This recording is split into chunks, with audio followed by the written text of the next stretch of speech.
प्यारे बच्चों, नमस्कार। तो एक बार फिर से आप सबका स्वागत है आज की हमारी हिंदी कक्षा में। तो आपको याद होगा कि पिछली बार हम लोग एक पाठ पढ़ रहे थे, अंतरिक्ष परी कल्पना चावला। तो आज हम उसके अभ्यास के प्रश्नोत्तरों पर चर्चा करेंगे। जिसका पहला प्रश्न है, नीचे गुरुमुखी और देवनागरी लिपि में दिए गए शब्दों को पढ़ें और हिंदी शब्दों को लिखने का अभ्यास करें। तो कुछ शब्द दिए गए हैं जो गुरुमुखी लिपि में हैं और उनका जो देवनागरी लिपि में रूप होता है वो भी साथ में दिया गया है। तो हमने इन्हें पढ़ने का, लिखने का और समझने का प्रयत्न करना है। आप जानते हैं कि जो पंजाबी है वो गुरुमुखी लिपि में लिखी जाती है और जो हिंदी है उसे हम देवनागरी लिपि में लिखते हैं। तो बहुत से शब्द जो होते हैं वो मिलते जुलते होते हैं। तो हमें उनके फर्क को पकड़ना होता है कि क्या फर्क है उनको लिखने में, गुरुमुखी में हम कैसे लिखते हैं और देवनागरी में कैसे लिखते हैं। तो कई बार बच्चे ये गलती करते हैं कि हिंदी भाषा लिखते समय तो किसी शब्द को जिस तरह गुरुमुखी में लिखा जाता है वैसे ही हिंदी में लिखने की भी कोशिश करते हैं, जो गलत हो जाता है। तो दोनों को लिखने का जो अंतर है उसे हमने समझना है कि दोनों को लिखने में क्या अंतर है और फिर उसे लिखने का अभ्यास करना है। तो जैसे पहला शब्द है आत्मविश्वास। तो जब हम पंजाबी में इसको बोलते हैं तो आत्मविश्वास हम बोलते हैं, लेकिन जब हिंदी में इसी का उच्चारण आत्मविश्वास हो जाता है। उसी तरह से सफलता है, स्कूल। स्कूल शब्द भी आमतौर पर बच्चे ये गलती करते हैं कि जब वो स्कूल लिखते हैं हिंदी में तो स पूरा डालते हैं, जबकि आप यहाँ पर देख पा रहे होंगे कि स्कूल शब्द लिखते समय जो स है वो आधा और क को बड़े ऊ की मात्रा। ये भी गलती आमतौर पर की जाती है बच्चों द्वारा कि क को छोटे ऊ की मात्रा लगा दी जाती है। तो इस अंतर को भी समझना है, ये गलती नहीं करनी है। तो शुरू शब्द है विशा। तो जो शब्द विशा पंजाबी का शब्द है और इसी को हिंदी में ये बन जाता है विषय। इसी तरह से पंजाबी का शब्द है मित्र, लेकिन जब हम हिंदी में इसे लिखते हैं तो यही शब्द बन जाता है मित्र। तो लिखने में भी और इसको बोलने में भी, इसके उच्चारण में भी भिन्नता आ जाती है, अलग तरह से बोला जाता है। दूसरा कॉलम देखिए, विदेश है। अगला शब्द है अमेरिका और हिंदी में इसे लिखते हैं अमेरिका। तकनीकी शब्द प्रयोगशाला, व्यक्ति, अधिकारी। तो ये ऐसे शब्द हैं जिनको गुरुमुखी लिपि और देवनागरी लिपि दोनों में लिखा गया है। तो आप इन्हें ध्यान से पढ़िएगा, समझिएगा और फिर इसे अपनी कॉपियों पर लिखने का अभ्यास कीजिएगा। दूसरा प्रश्न है, नीचे एक ही अर्थ के लिए पंजाबी और हिंदी भाषा में शब्द दिए गए हैं, इन्हें ध्यान से पढ़ें और हिंदी शब्दों को लिखें। तो अब पंजाबी और हिंदी शब्दों का जो आपस में कंपैरिजन है वो किया गया है। जमात शब्द को हम हिंदी में कक्षा लिखते हैं। व्याह पंजाबी का शब्द है, इसे हम हिंदी में लिखते हैं विवाह। बुलाना ये पंजाबी का शब्द है और हिंदी में हम इसे लिखते हैं निमंत्रण। मौका पंजाबी में और अवसर हिंदी में। बाकी ये पंजाबी का शब्द है और इसके लिए हिंदी में शब्द प्रयोग होता है शेष। उड़ीक हिंदी में बन जाता है प्रतीक्षा। सिखलाई हिंदी में बन जाता है प्रशिक्षण और मेहनत हिंदी में बन जाता है परिश्रम। तो इन शब्दों को भी पढ़िएगा और इनको समझने की कोशिश कीजिएगा। हमारा तीसरा प्रश्न है शब्दार्थ। कुछ हिंदी शब्दों के हिंदी में ही अर्थ दिए गए हैं। जैसे पहला शब्द है स्नातक, तो इसका अर्थ है विश्वविद्यालय की उपाधि। तो ये एक डिग्री है, एक उपाधि है जिसको हम आम भाषा में हम बीए कह देते हैं या बीकॉम कह देते हैं या बीएससी कह देते हैं। तो ये वो डिग्रीज हैं, इनको हिंदी में स्नातक की डिग्री कहा जाता है, विश्वविद्यालय की उपाधि कहा जाता है। दूसरा है स्नातकोत्तर, स्नातक की डिग्री के ऊपर की उपाधि। जैसे बीए है तो वो स्नातक की डिग्री है और अगर एमए है तो वो स्नातकोत्तर है। बीकॉम है तो वो स्नातक है और अगर एमकॉम है तो वो स्नातकोत्तर। इसी तरह से अगर बीएससी है तो वो स्नातक की डिग्री है और अगर एमएससी है तो वो स्नातकोत्तर की डिग्री है। तो स्नातक से जो ऊपर की डिग्री है उसको हम स्नातकोत्तर कहते हैं। अगला शब्द है प्रवृत्ति, जिसका अर्थ होता है मन का झुकाव। बरबस, जबरदस्ती। इंजीनियरिंग, तो ये तो इंजीनियरिंग की पढ़ाई ही है। अंतरिक्ष, अंतरिक्ष का अर्थ होता है आकाश। उपाध्यक्ष, तो किसी भी संस्था में या समिति में जो अध्यक्ष के बाद ओहदा आता है उसको उपाध्यक्ष कहते हैं। तो सबसे ऊपर अध्यक्ष, उसके बाद उपाध्यक्ष। अदम्य, अदम्य का अर्थ होता है प्रबल या प्रचंड, जो दबाया ना जा सके। चौथा प्रश्न है, इन प्रश्नों के उत्तर एक या दो वाक्यों में लिखें। तो पहला प्रश्न है इसका, सपने कैसे पूरे होते हैं? तो इसका उत्तर है, सपने अनथक परिश्रम, दृढ़ निश्चय, आत्मविश्वास तथा एकाग्रता से पूरे होते हैं। दूसरा प्रश्न है, बचपन से ही कल्पना चावला का क्या सपना था? इसका उत्तर है, बचपन से ही कल्पना चावला उड़ते हुए विमानों को देखकर आसमान की सैर करने का सपना देखती थी। तीसरा है, कल्पना चावला का जन्म कब और कहां हुआ? इस प्रश्न का उत्तर है, कल्पना चावला का जन्म 1 जुलाई 1961 में हरियाणा राज्य के करनाल शहर में एक मध्यवर्गीय परिवार में हुआ। तो इन चीजों पर हमने पहले भी बात की थी जब हम ये पाठ पढ़ रहे थे। कल्पना का विवाह कब और किससे हुआ? कल्पना का विवाह सन 1983 में जीन पियरे हैरिसन नाम के अमेरिकी के साथ हुआ। तो अमेरिका का रहने वाला जो कल्पना चावला के साथ ही काम करते थे, जीन पियर हैरिसन, तो ये उनके पति का नाम था। 1983 में उनका विवाह हुआ। कल्पना की प्रारंभिक शिक्षा कहाँ पूरी हुई? तो इसका उत्तर है, कल्पना की प्रारंभिक शिक्षा उसके घर के पास स्थित टैगोर बाल निकेतन स्कूल में हुई थी तथा बाद में इसकी इंजीनियरिंग की शिक्षा चंडीगढ़ में हुई। तो ये उनकी प्रारंभिक शिक्षा के बारे में जानकारी है। तो इस अभ्यास का जो 5वां भाग है, इन प्रश्नों के उत्तर 4 या 5 पंक्तियों में लिखें। तो ये बहुत इंपॉर्टेंट है आपके लिए, क्योंकि जो आपका सेकंड टर्म का सिलेबस है उसमें आपको ज्यादातर निबंधात्मक प्रश्न ही पूछे जाएंगे, जो बड़े प्रश्न हैं, जैसे कि 3-4 पंक्तियों वाले प्रश्न हैं। तो इनको बहुत ध्यान से पढ़िएगा और अपनी कॉपियों पर लिखकर बहुत ध्यान से याद कीजिएगा। कल्पना चावला का सपना कब और कैसे पूरा हुआ? ये पहला प्रश्न है इस भाग का। इसका उत्तर है, कल्पना चावला बचपन से ही आसमान की सैर करने का सपना देखा करती थी। अपने लक्ष्य प्राप्त करने के लिए वह अमेरिका चली गई। वहां उसने अपनी पढ़ाई पूरी की। अपनी पढ़ाई पूरी करने के साथ अंतरिक्ष यात्रा का तकनीकी प्रशिक्षण भी प्राप्त किया। फिर 19 नवंबर 1997 को कल्पना ने अपने दल के साथ STS-87 अंतरिक्ष यान द्वारा पहली उड़ान भरकर अपना सपना पूरा किया। अगला प्रश्न है, कल्पना की दूसरी अंतरिक्ष यात्रा उसकी जीवन की अंतिम यात्रा बनी, स्पष्ट करें। तो हमने पाठ पढ़ते हुए इस बात पर चर्चा की थी कि जो उसकी दूसरी यात्रा थी वो उसके जीवन की अंतिम या अंतरिक्ष यात्रा बन गई थी, क्योंकि वापस लौटते समय जो उनका यान था, अंतरिक्ष यान, वो एक धमाके के साथ फूट गया और समुद्र में जा गिरा, जिसमें जितने भी अंतरिक्ष यात्री थे उनकी मृत्यु हो गई थी। तो इसका उत्तर है, कल्पना चावला ने अपनी दूसरी अंतरिक्ष यात्रा 16 जनवरी 2003 को अंतरिक्ष यान कोलंबिया से शुरू की थी। फरवरी 2003 को 16 दिनों के बाद जब यह अमेरिकी अंतरिक्ष यान लौट रहा था, तभी पृथ्वी से 63 किलोमीटर की ऊंचाई पर एक बड़े धमाके के साथ टूटकर बिखर गया और इस दुर्घटना में कल्पना चावला अंतरिक्ष में ही विलीन हो गई।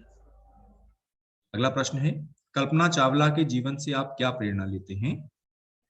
इसका उत्तर है, कल्पना चावला के जीवन से हमें यही प्रेरणा मिलती है कि मनुष्य अपने जीवन में आत्मविश्वास, परिश्रम तथा निष्ठा से कुछ भी प्राप्त कर सकता है। भले ही कल्पना चावला इस संसार में नहीं रही, पर वह संसार के सभी युवाओं के लिए निस्संदेह प्रेरणा स्रोत बनकर अमर हो गई है।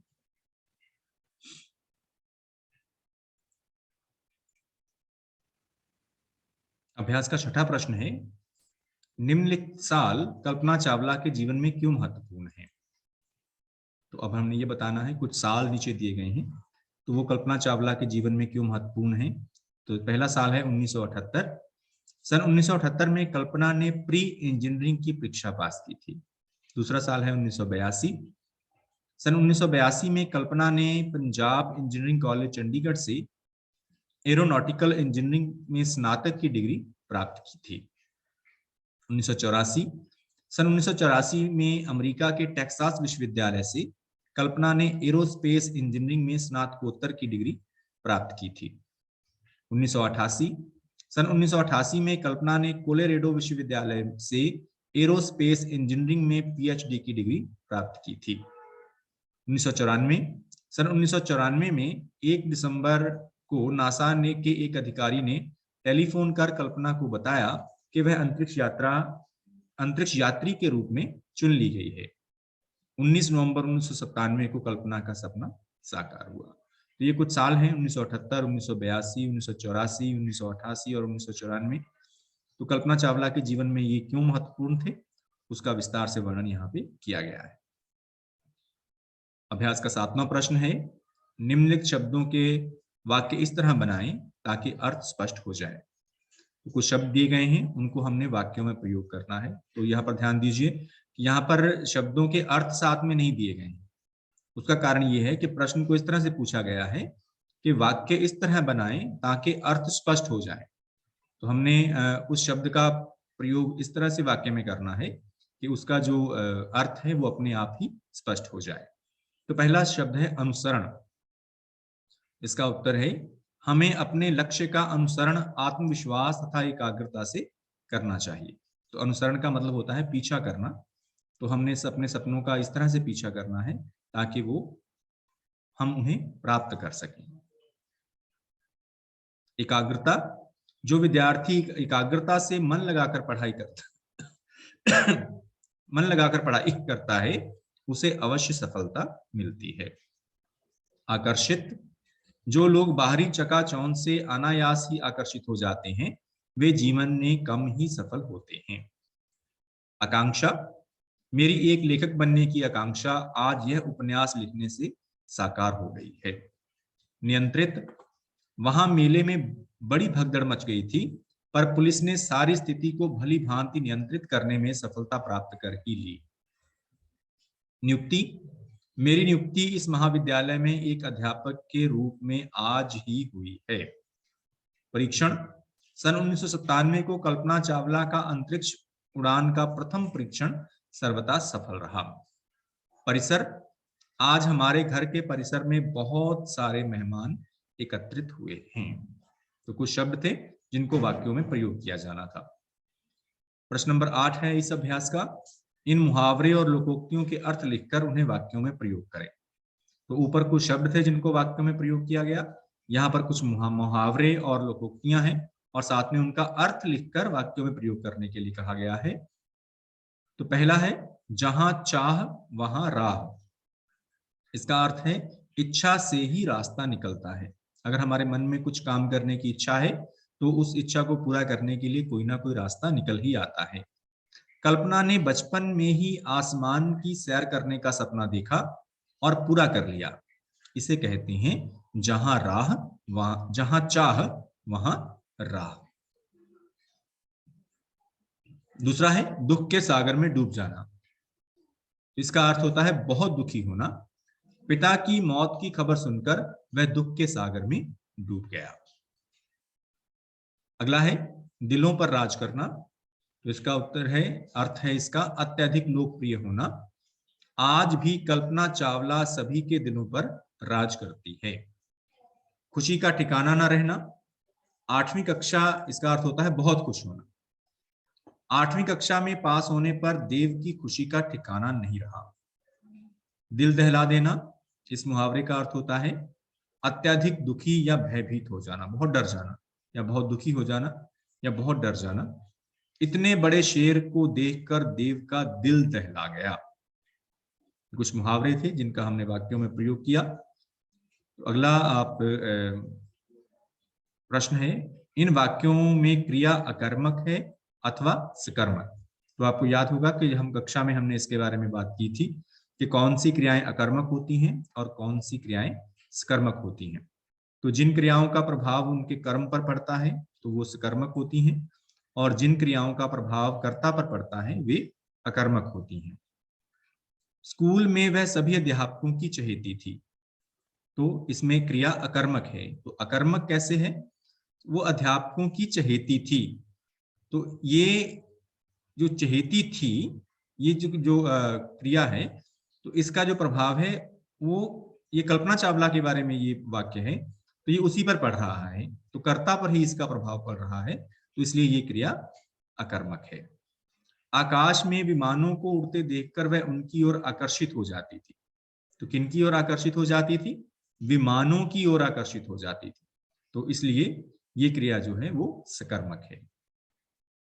वह स्नातकोत्तर की डिग्री लेने के लिए अमेरिका पहुंच गई। क्या लेने के लिए? स्नातकोत्तर की डिग्री। तो इसलिए यहाँ पर जो क्रिया का प्रभाव है वो स्नातकोत्तर की डिग्री यानी कि कर्म पर पड़ रहा है, इसलिए ये क्रिया सकर्मक क्रिया है। कल्पना ने 19 नवंबर 1997 को अंतरिक्ष में पहली उड़ान भरी। तो यहाँ पर उड़ान भरने का जो प्रभाव है, यानी कि जो क्रिया का प्रभाव है, वो कर्ता यानी कि कल्पना पर पड़ रहा है, इसलिए यहाँ पर क्रिया अकर्मक है, सकर्मक नहीं। प्रत्येक मनुष्य सपने देखता है, तो यहाँ पर क्रिया सकर्मक है। उसका कारण क्या? सपने देखना। यहाँ पर क्रिया है देखना, और क्या देखना? सपने देखना। तो सपने यहाँ पर कर्म है, अर्थात क्रिया का प्रभाव कर्म पर पड़ रहा है, इसलिए यहाँ पर ये क्रिया सकर्मक क्रिया है। बड़े होने पर कल्पना ने अपने सपने को साकार कर दिखाया। किसको साकार कर दिखाया? सपने को साकार कर दिखाया। तो यहाँ पर कर्ता है कल्पना और कर्म है सपना, तो यहाँ पर क्रिया का प्रभाव सपने यानी कि कर्म पर पड़ रहा है, इसलिए ये सकर्मक क्रिया है। नासा ने उसे एक बार फिर अंतरिक्ष यात्रा के लिए चुना। तो यहाँ पर चुनने वाला है नासा, यानी कि नासा करता है, और किसे चुना? उसे यानी कि कल्पना को। तो यहाँ पर कल्पना कर्म है, इसलिए जो क्रिया का प्रभाव है वो कर्म पर पड़ रहा है, इसलिए यहाँ पर क्रिया जो है वो सकर्मक क्रिया है। इस तरह से ये जो वाक्य हमें कुछ दिए गए थे, इनमें हमने ये पहचाना कि कौन सी क्रियाएं अकर्मक हैं और कौन सी क्रियाएं सकर्मक हैं। तो ये इस अभ्यास का 10वां भाग है। 10वां प्रश्न है, निम्नलिखित पंजाबी वाक्यों में हिंदी में अनुवाद करें। तो कुछ पंजाबी वाक्य दिए गए हैं, उनका हिंदी में हमने अनुवाद करना है। तो एक एक करके हम इन्हें पढ़ेंगे, ध्यान से सुनिएगा और फिर ध्यान से ही लिखिएगा भी। ए उसका मनपसंद विषा सी। तो यहाँ पर विषा शब्द की स्पेलिंग गलत लिख दिए गए हैं, तो विषा वाविनु से आरी होना चाहिए, वाविनु ब्यारी नहीं, तो आप इस बात का ध्यान रखिएगा। ए उसका मनपसंद विषा सी, तो इसे हिंदी में हम लिखेंगे, यह उसका मनपसंद विषय था। वो अपने परिवार में सब तो छोटी सी, तो इसका हिंदी रूप है, वह अपने परिवार में सबसे छोटी थी। तीसरा है, कल्पना चावला नु संगीत बहुत पसंद सी। तो इसका हिंदी रूप, कल्पना चावला को संगीत बहुत पसंद था। वो जहाजां नू उड़ाउण विच पहला तो ही माहिर सी। इसका हिंदी रूप है, वह जहाजों को उड़ाने में पहले से ही माहिर थी। आज भी वो सारे दे दिलों ते राज करती है, तो इसको हिंदी में हम कहेंगे, आज भी वह सभी के दिलों पर राज करती है। तो प्यारे बच्चों, ये था आपका पाठ अंतरिक्ष परी कल्पना चावला, और आज हमने उसके अभ्यास के जो प्रश्नोत्तर थे उन पर चर्चा की। तो एक बार फिर से आप इन सभी प्रश्नों को, उत्तरों को पढ़िएगा। इसका पाठ का PDF फाइल भी आपको मिल जाएगा और ये वीडियो भी आपको मिल जाएगी। तो एक बार बार बार आप इसे पॉज करके यहाँ से भी पढ़ सकते हैं, अपने PDF फाइल से भी पढ़ सकते हैं, और फिर इसे अपनी कॉपियों पे लिखिएगा, ताकि जब हम लोग आपकी कॉपियाँ चेक करें तो आपकी जो कॉपियाँ हैं वो कोई अधूरी ना हो, अपनी कॉपियाँ आपने पूरी रखनी है। तो आज के लिए इतना ही। तो आने वाले समय के लिए आपको बहुत बहुत शुभकामनाएं। Thank you.